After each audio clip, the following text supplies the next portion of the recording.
신약성경 누가복음 13장 1절부터 5절까지 말씀.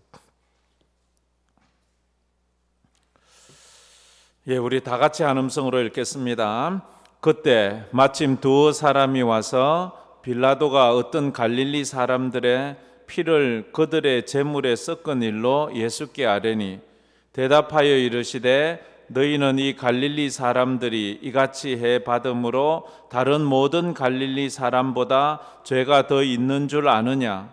너희에게 이르노니 아니라 너희도 만일 회개하지 아니하면 다 이와 같이 망하리라. 또 실로암에서 망대가 무너져 치어 죽은 18사람이 예루살렘에 거한 다른 모든 사람보다 죄가 더 있는 줄 아느냐? 너희에게 이르노니 아니라 너희도 만일 회개하지 아니하면 다 이와 같이 망하리라. 아멘. 아멘. 당신의 대답은 무엇입니까? 늘 매주 금요일마다 제가 드리는 말씀 초두의 말씀입니다. 오늘도 예수님의 질문이 여러분에게 해당되는 질문으로 받아들이고 여러분의 답을 찾으시기를 바랍니다. 여러분의 말로 대답을 해 주시길 바랍니다. 2022년도 오늘 하나님은 내게 왜 이런 질문을 하실까? 하나님에게는 우연이 없어요.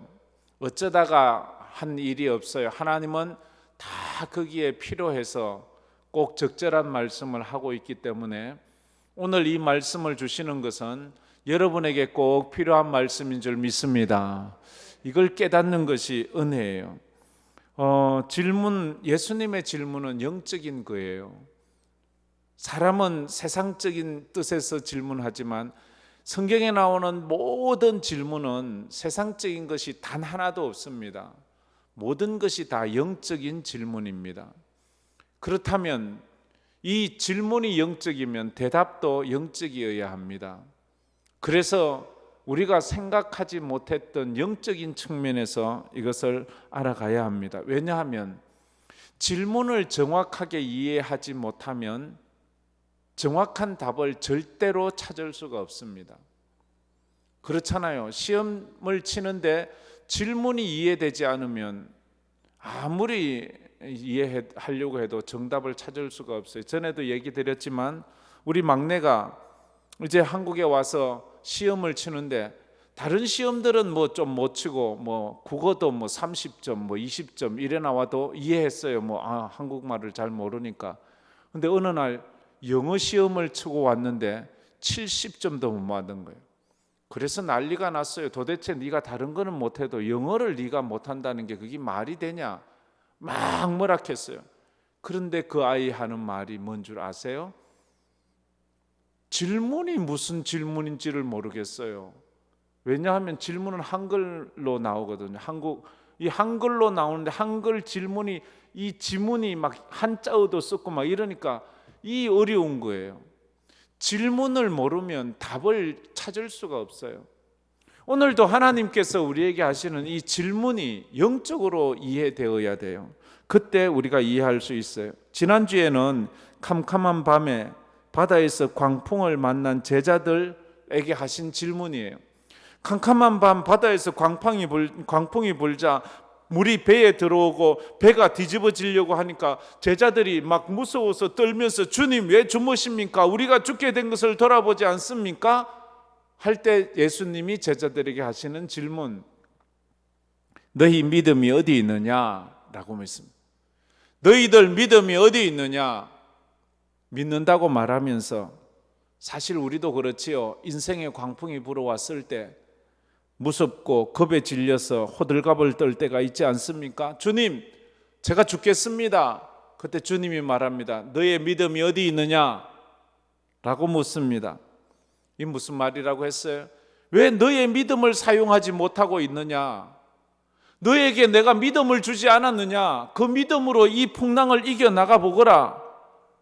어떤 상황에서든지 그래서 우리 성도들은 믿음을 훈련시켜야 돼요. 어떤 상황이 내게 닥칠지 모르잖아요.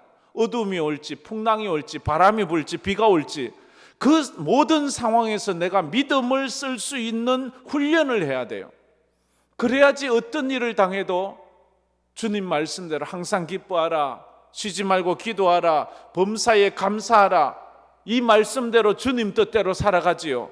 이 말씀 훈련되지 못하면 막 힘든 일이 오면 또 원망하고 불평하고 짜증내고 남 탓하고 또 그러는 거예요.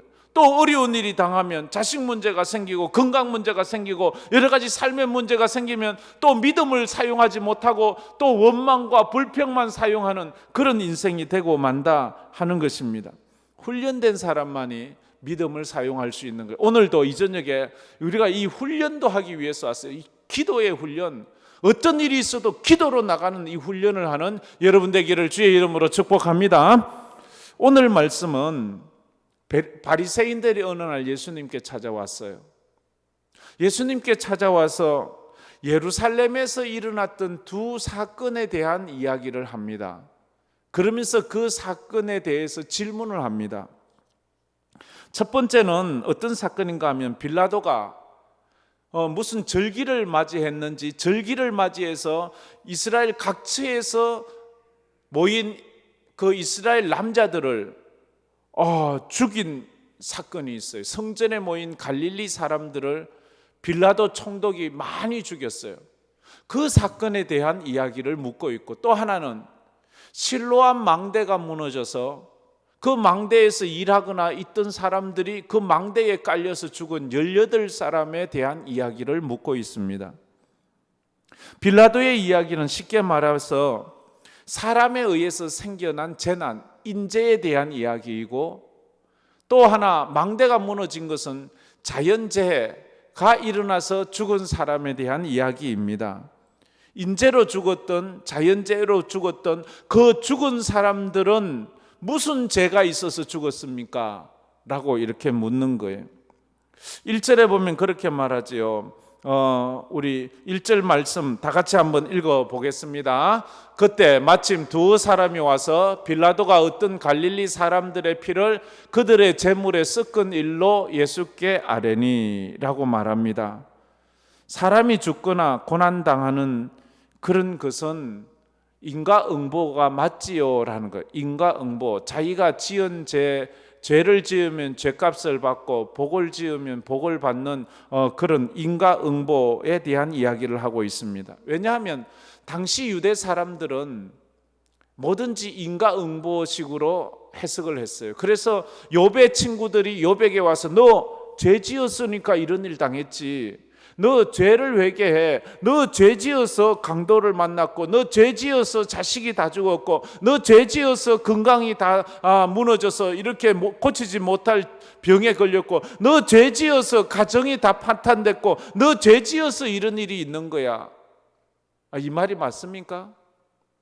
우리에게 일어나는 일들은 전부 다 우리 죄 때문에 일어나는 일입니까? 자연재해? 저주를 받는 것은 죄가 있어서, 복을 받는 것은 선을 행해서. 갈릴리 사람들이 예루살렘에 올라와서 제사를 지내는데 빌라도가 보낸 로마 군인들이 어느 날 쳐들어와서 아무 이유도 없이 수많은 사람들을 칼로 찔러 죽여버렸어요.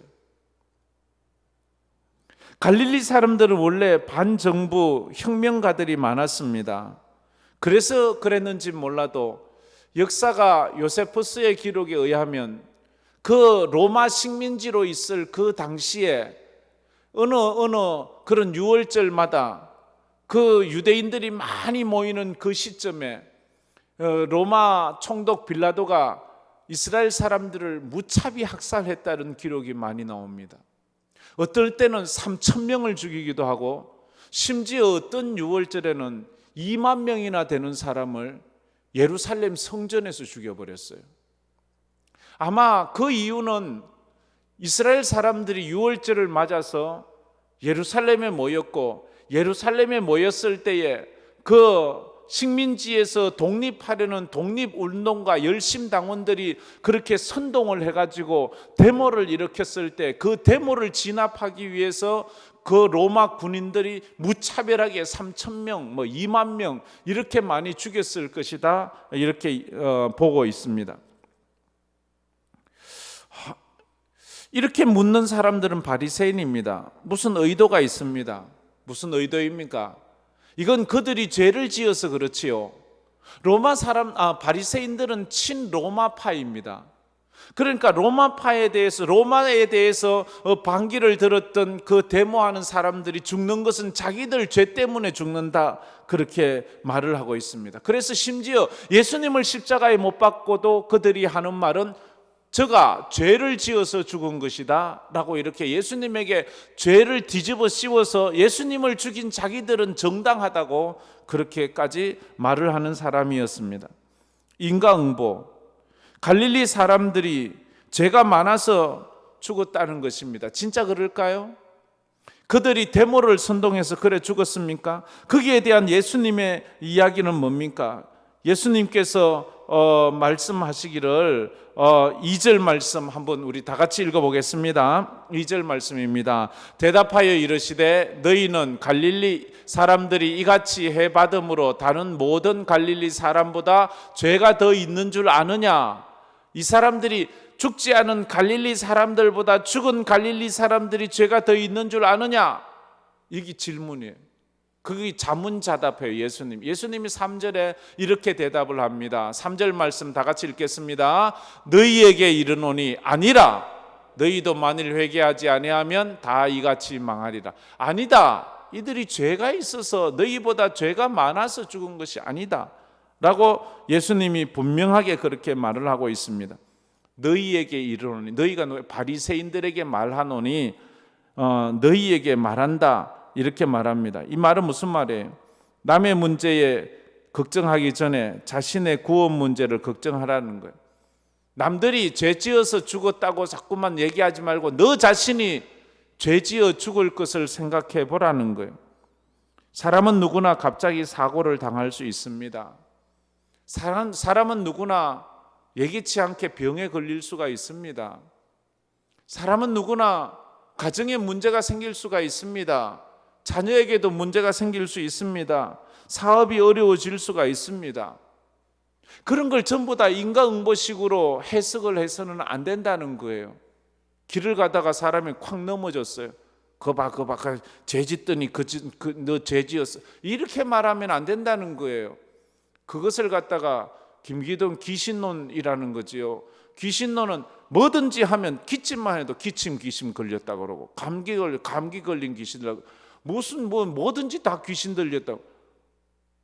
물론 귀신이 그런 일을 하긴 하지만 모든 것을 다 그렇게 찍어 붙이는 것은 이게 맞지 않는 거예요. 물론 우리가 죄 지어서 죄 때문에 죄값을 받는 경우가 많아요. 인간은 태어나면서 모든 것이 죄인이기 때문에. 그러나 우리의 삶에 일어나는 모든 문제를 죄로 그렇게 결부시키는 것은, 그것은 성경적이지 않다는 것을 우리가 알아야 합니다. 갈릴리 사람들의 죽음을 그렇게 판단하기 전에 오히려 자신의 믿음을 먼저 점검해 보라는 거지요. 자신이 회개할 것이 없는지를 살펴보라는 거죠. 왜냐하면 언젠간 나도 불의의 사고를 만날 수 있잖아요. 내가 뜻하지 않게 예배당에 왔다가 예배당에서 넘어질 수도 있고, 내가 볼일 보러 가다가 무슨 뜻하지 않게 사고를 당할 수도 있고, 그건 그럴 수 있는 거 아닙니까? 우리가 이런 것을 보면서 나도 언젠간 불의의 사고가 있을 수 있고 내 인생에도 이런 어려움이 올 수 있기 때문에 나는 그런 어려움이 왔을 때 어떻게 그것을 믿음으로 이겨낼까, 그걸 생각해야지, 그런 거를 남을 비난하고 책망하는 데 사용해서는 안 된다는 거예요. 욥의 친구들이 욥에게 늘 인과응보적으로 너 죄 지었으니까 회개해. 지금 그러면 러시아와 우크라이나 전쟁에 있어서 많이 사람들이 수도 없이 많이 죽고 있는데 그 사람들은 다 죄 때문에 죽은 건가요? 그게 아니질 않습니까? 그 다음에 또 묻습니다. 이제 인재가 아닌 자연재해에 의해서 일어난 그런 재난은, 죽음은 하나님의 심판인가 하는 것입니다. 그 당시 예루살렘 시온산 기슭에는 실로암이라는 샘이 있었습니다. 그 샘 곁에는 성벽이 있었어요. 그 성벽에는 적들이 쳐들어오는지를 망보는 망대가 있었습니다. 그런데 어떻게 된 연고인지 모르지만 그 망대가 무너지면서 그 망대에 깔려서 18사람이 그 자리에서 죽고 말았어요. 우리나라도 지난해인가요?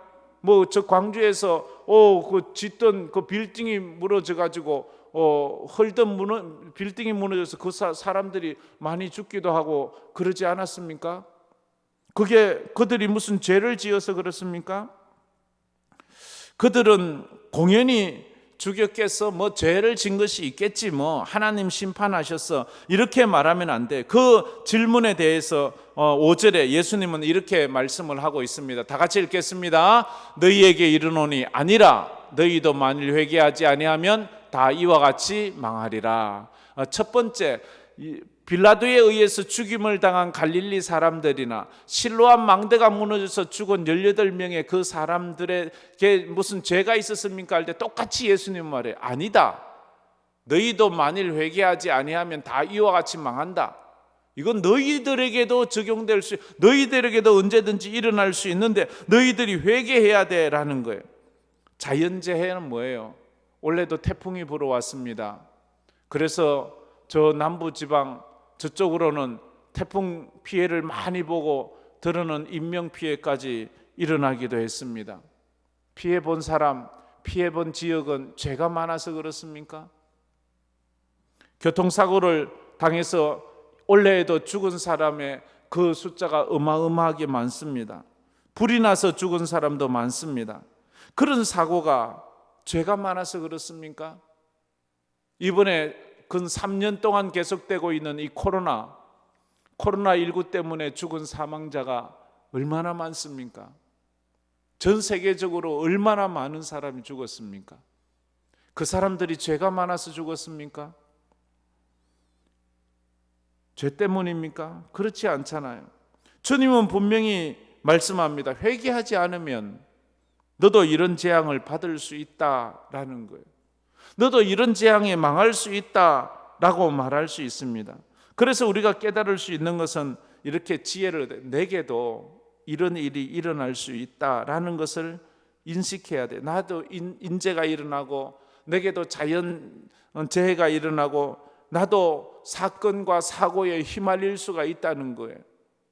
내가 전혀 예기치 못한 사건 사고도 일어나고 나도 병에 걸릴 수 있어요. 근데 죄가 많아서가 아니잖아요.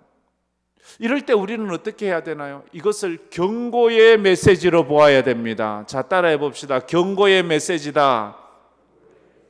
경고하는 거예요. 내게도 저런 일이 생길 수 있다는 것을 인식해야 돼요. 아, 그렇지.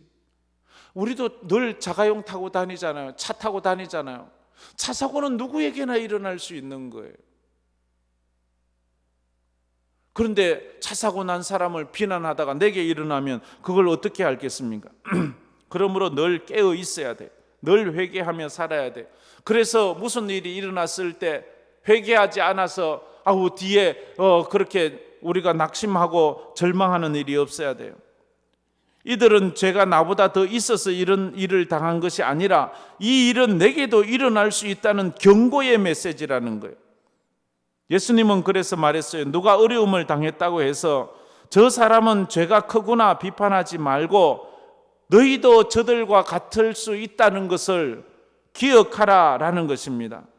남이 당하는 고난을 보면서 자신이 당할 고난을 생각하지 못한다는 것은 지극히 어리석은 자가 하는 행동입니다. 이런 이야기를 들은 적이 있습니다. 어떤 사람이 회사에서 직장을 이제 마치고 집으로 퇴근해 가는데 자기 집 가까이 왔을 때 큰 길에서 사고가 났어요. 그래서 길이 한참 막혔어요. 그래 그걸 정리한다고 시간이 많이 걸렸어요. 이 사람은 생각했어요. 아이고 저 사람 저 운전 좀 제대로 하지. 저러다가 저 사고 나지. 저러니까 사고 나지. 이렇게 그 사고를 낸 사람, 그 사람들을 정리하고 병원에 데리고 가는 그 과정에서 그 사람을 비난했어요. 집에 왔어요. 집에 와서 문을 여니까 집에 사람이 아무도 없어요. 그래서 왜 어디 갔어? 이러고 이제 집에 앉아 있는데 전화가 왔어요. 어디냐고? 왜 집에 사람이 없냐고? 병원에 있대요. 무슨 일로 병원에 갔냐고? 사고가 크게 났대요. 가니까 아까 그 도로에서 저 사람 저 정신 좀 차리지, 저 왜 저렇게 운전해서 했던 사람이 바로 자기 아들이야. 우리는 언제나 내게도 같은 일이 일어날 수 있다는 사실을 기억해야 돼요. 어떤 지방에 아이고 저 사람들 비가 그래 온다던데 문단속들 잘하지, 그건 아니에요. 마가복음 7장 3절에 이렇게 말씀하고 있습니다. 다 같이 읽겠습니다. 어찌하여 형제의 눈 속에 있는 티는 보고 내 눈 속에 있는 들보는 깨닫지 못하느냐. 사람은요, 이런 약점이 있잖아요. 누구에게나. 자기에게는 언제나 관대하고 남들에게는 언제나 인색한 것이, 그래서 남의 문제에는 발끈하지만 자기 문제는 그럴 수 있다라고 이렇게 말하는 것. 주님은 말합니다. 남의 눈에 티를 보지 말고 네 눈에 들보를 보아라. 그래서 남의 자식 문제는 참 이야기하지 말라고 하잖아요. 왜냐하면 내 자식도 무슨 일이 일어날지 모르니까 남의 자식 보고 함부로 이래라 저래라 이러니 저러니 말하지 말라는 것. 그처럼 성도는 세상에 일어나는 그런 일들을 보면서 저것도 내게도 일어날 수 있음을 알면서 나의 부족함을 늘 회개해야 돼. 하나님이 도와주시지 않으면 저도 저 일을 피해갈 수 없습니다. 늘 자기 자신을 돌아보아야 돼요. 그러면서 또 하나, 먼저 재난에 죽은 사람들은 내가 당해야 할 일을 먼저 당한 것으로 보아야 되는, 내가 당할 일을 당하고 있구나. 성도는 세상에서 일어나는 일을 보면서 타산지석의 교훈으로 삼아야 돼요. 반면교사의 교훈으로 삼아야 돼요. 그래서 무슨 일이 일어나든지 그것을 통해서 내가 그것이 더 하나님 앞에 가까이 가는 그런 계기, 회개하는 계기가 있어야 돼요. 노아 사건을 보면서도 그 시대의 사람을 비난할 것이 맞아. 내가 만약 노아 시대 살았더라면 나도 노아가 아니라 세상 사람들처럼 시집가고 장가가고 장사하고 놀고 하다가 그 비에 망했을 것인데, 나도 그랬을 것인데, 소돔 고모라의 멸망을 보면서 나도 그 시대에 있었으면 롯의 가족이 아니라 나도 그 시대 사람들처럼 그렇게 하나님 앞에서 죄지으며 살다가 심판받았을 터인데 라는 것을 배워야 돼요. 그래서 유다서 1장에는 이 교훈을 기억하라고 우리에게 이런 말씀을 하고 있습니다. 유다서 1장 7절 우리 다 같이 한번 읽어보겠습니다. 소돔과 고모라와 그 이웃 도시들도 그들과 같은 행동으로 음란하며 다른 육체를 따라가다가 영원한 불의 형벌을 받음으로 거울이 되었느니라. 거울은 뭐예요? 나를 비춰주는 거잖아요. 소돔 고모라는 우리에게 거울이에요. 이 세상에 일어나는 모든 사건 사고들은 내 인생의 거울이에요. 그러면서 그것을 통해서 남들을 비난하고 정죄하고 그래 살더니 그래 당해 이렇게 말할 것이 아니라 내게도 저런 일이 일어날 수 있구나. 제자들이 주님 십자가 못 박히시는 그날 밤에, 그 붙잡히시는 그날 밤에 베드로가 제자들이 예수님 모른다고 부인하고 벌거벗고 도망간 그들을 보면서 저 바보 같은 것들, 우리는 그렇게 말했지만 타산지석으로 삼아야, 나는 그 자리에 내가 있었더라면 나는 베드로보다 더 못난 모습을 했을 터인데, 그 자리에 내가 있었더라면 나는 더 예수를 모른다고 했을 것인데 내가 그 자리에 있지 않아서 얼마나 감사한가. 우리가 그것을 우리가 깨달아 알아가는 거예요. 이게 오늘 우리 예수님께서 우리에게 주시는 그런 지혜예요. 그래서 우리가 제자들이 그날 밤에 기도하지 못한 그것을 비난하기 전에 우리 예수님의 말씀을 다시 한번 묵상해 봐야 돼요. 누가복음 22장 46절 말씀 다 같이 읽겠습니다. 이르시되 어찌하여 자느냐, 시험에 들지 않게 일어나 기도하라 하시니라. 어찌하여 자느냐, 시험에 들지 않게 일어나 기도하라. 제자들이 그랬지요. 근데 오늘 이 저녁에 기도의 자리에 나와서 기도하지 않는다면 내가 내일 무슨 실수를 할지 어떻게 합니까? 나도 내일이 가기 전에 또 원망하고 불평하고 예수 모른다고 하고 난 예수와 상관없다고 말할지 어떻게 압니까? 우리는요, 그날 밤 제자들보다 더 하면 더 했지 결코 덜 할 사람들은 아니에요. 더 못난 모습을 보이면 뭐 있지 더 멋진 모습을 보일 수 있는 우리가 아니라고요. 가룟 유다를 보면서 손가락질 하기 전에 그래, 나도 돈 욕심이 많지. 가룟 유다가 은 3립에 예수님 팔았던 것처럼 나는 은 30이 아니라 은 3냥만 줘도 아마 예수님 팔걸. 내 신앙은 그 정도밖에 안 될걸. 우리가 이렇게 그러면서 회개, 하나님 나는 이런 유혹이 오면 못 이겨요. 주님, 그러니까 제게 이길 수 있는 믿음을 주세요. 영성을 주세요. 그렇지 않으면 내가 또 넘어집니다. 이렇게 우리가 그것을 교훈 삼아 주님 앞에 더 믿음으로 나가려고 노력을 해야 돼요. 그래서 감사해야 돼요. 내가 지난날 그 갈릴리 사람들이 죽임당할 때 내가 그 자리에 있지 않은 것을 감사해야 돼요. 내가 예수님 부인하던 제자들처럼 예수님 떠나던 많은 성도들처럼 그 자리에 있지 않음에 대해서 회개해야 돼.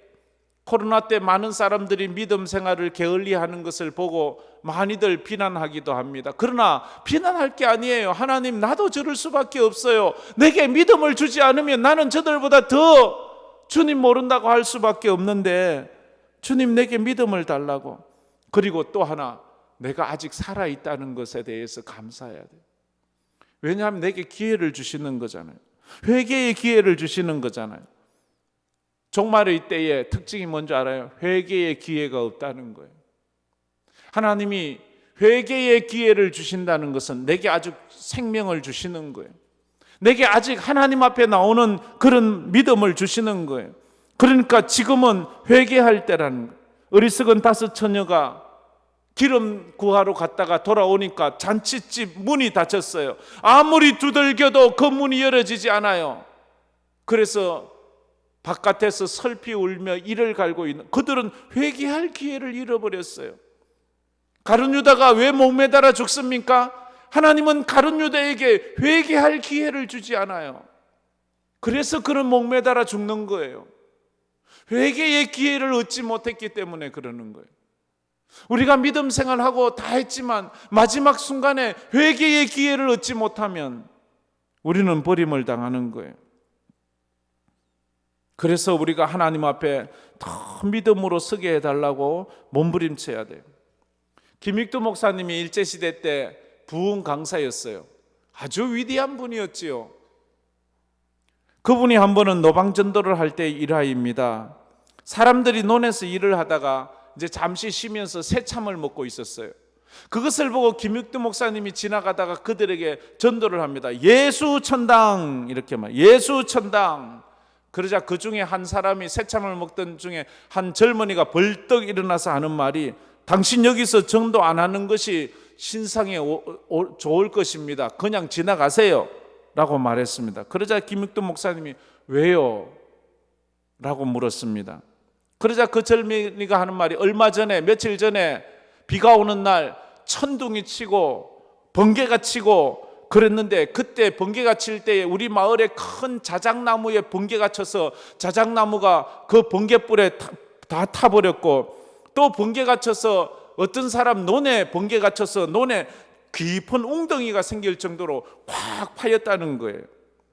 그것을 보면서 하는 말이, 그것을 볼 때 하나님이 없으니까, 하나님이 눈이 먼 장님이니까 번개를 치되 그 나무에 치고 그 웅덩이 논에 치지, 하나님이 그 눈이 장님이니까 눈이 제대로 바뀌었으면 저 못된 죄인들을 갖다가 배락을 맞도록 해야지, 저 도둑놈들을 갖다가 배락을 맞도록 해야지, 하나님은 왜 애매한 나무나 논에다가 그렇게 배락을 쳤냐고 그렇게 말을 했습니다.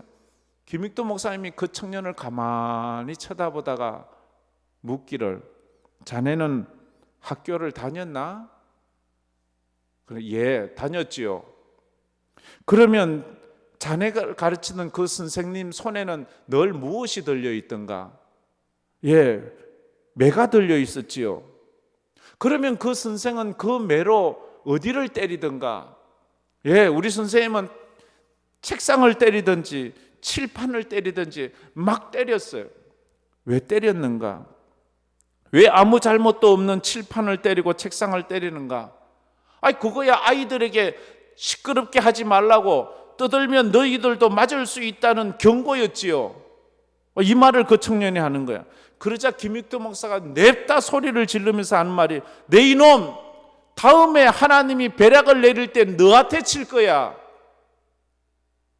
하나님이 지금은 경고로 나무에 벼락을 맞게 하고 논바닥에 벼락을 쳤지만, 선생이 칠판을 매로 때리는 것처럼 그래 쳤지만, 그래도 정신 안 차리면 너에게 벼락을 맞을 거다. 그러자 그날 그 청년이 너무 충격을 받았어요.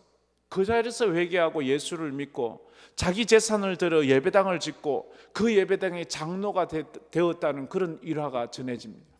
하나님의 말씀을 들으면서 이 말씀이 가슴에 콱콱 들어와 박히는 사람이 있는가 하면 남의 이야기로 들어요. 남의 눈에 이건 어떤 집사가 와서 들어야 되는데, 이건 어떤 권사가 와서 자기에게 적용을 시켜야죠. 요즘 씨 뿌리는 비유 얘기를 하면 이 어떤 집사 이 보니까 길가 꼭 그 뭐야, 어떤 사람 돌짝밭이네, 어떤 사람은 남 얘기하지만 자기를 적용시켜 가는 게 그게 지혜다 하는 거예요. 죽은 자들이 너보다 죄가 더 많아서 죽은 줄 아느냐? 아니다. 너도 회개하지 아니하면 이들과 같이 망하리라, 그렇게 말했습니다. 우리가 오늘 이 저녁에 이 예수님의 이 질문, 너도 다른 사람들보다 죄가 더 있는 줄 아느냐? 그 죽은 자들이 물을 때, 아닙니다 주님, 저의 죄나 그들이나 똑같습니다. 하나님 은혜 주시지 않으면 제가 어떻게 살 수 있습니까? 이렇게 고백하는 그 은혜가 있기를 주의 이름으로 축복합니다. 우리 찬송 부르면서 우리가 또 기도하며 나갔으면 좋겠습니다.